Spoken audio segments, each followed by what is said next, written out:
বানিয়ে নিলাম অনেক মজার এই চান্দা মাছের ভর্তা। আর এটা খেতে যে এত বেশি মজা গরম ভাতের সঙ্গে। আর এরকম একটু ভর্তা হলে এক প্লেট ভাত কিভাবে শেষ হয়ে যায় সেটা আমি টেরই পাই না। আজকে আপনাদের সঙ্গে খুবই ডিলিশিয়াস একটা ভর্তা শেয়ার করব। আর এটা তো খেতে অনবদ্য লাগে আমার। এই ভর্তার লুকটা দেখেই বুঝতে পারছেন যে এটা কত বেশি ইয়াম্মি হয়েছিল। আর এটা করার জন্য প্রথমে আমি নিয়ে নিয়েছি কিছু চান্দা মাছ আর তার সঙ্গে দিয়ে দিয়েছি কিছু কুচো চিংড়ি। এবার এটা ভাজার জন্য একটা ফ্রাইং প্যানের মধ্যে দিয়ে দিয়েছি আমি 1/3 কাপ সরিষার তেল। তার মধ্যে দিয়ে দিয়েছি একটুখানি হলুদের গুঁড়া আর একটুখানি লবণ। এবার এটা একটু মিশিয়ে নেয়ার পরে গরম হয়ে গেলে যেই মাছগুলো আমি রেখেছিলাম সেগুলো এই তেলের মধ্যে আমি ভেজে নিব। এটা একটু মিডিয়াম টু লো হিটে ভেজে নিতে হবে।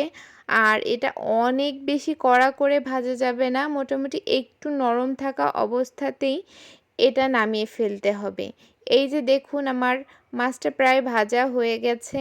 আর এভাবে যখন এই যে একটু লাল লাল হয়ে আসবে তখন একটা প্লেটের মধ্যে আমি সমস্ত মাছগুলো তুলে নিব।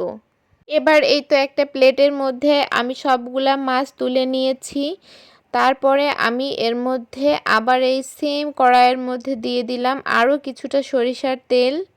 এবার তেলটা যখন গরম হয়ে এসেছে তখন আমি এর মধ্যে অনেকগুলা দেশি রসুনের কোয়া ব্যবহার করেছি।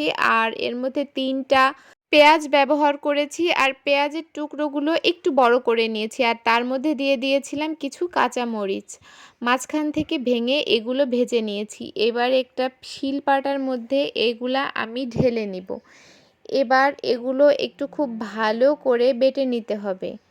এবার যখন এই মরিচ পেঁয়াজগুলো বাটা হয়ে যাবে এর মধ্যে আগে থেকে যে মাছগুলা আমি ভেজে রেখেছিলাম সেগুলো ধাপে ধাপে করে সবগুলো মাছ খুব ভালো করে বেটে নিতে হবে। এবার এই যে সমস্ত কিছু বাটা হয়ে গেলে এর মধ্যে আমি অ্যাড করব কিছু পেঁয়াজ কুচি। এখানে আমি 2টা পেঁয়াজ কুচি কুচি করে কেটে নিয়ে ভর্তার সঙ্গে খুব ভালো করে মাখিয়ে নেব। আর এর মধ্যে দিয়ে দিলাম কিছু শুকনা মরিচ, যেটা কিনা আমি একটু হাত দিয়ে ভেঙে নিয়েছিলাম। এবার এগুলো খুব ভালো করে আমি হাত দিয়ে মেখে নিলাম। একটু লবণ লাগতো তার জন্য আমি একটু লবণও ব্যবহার করেছি। আর সবশেষে একটুখানি সরিষার তেল দিয়ে দিলাম। এবার তেলটা দেওয়ার পরে খুব ভালো করে ভর্তাটা মেখে নিতে হবে।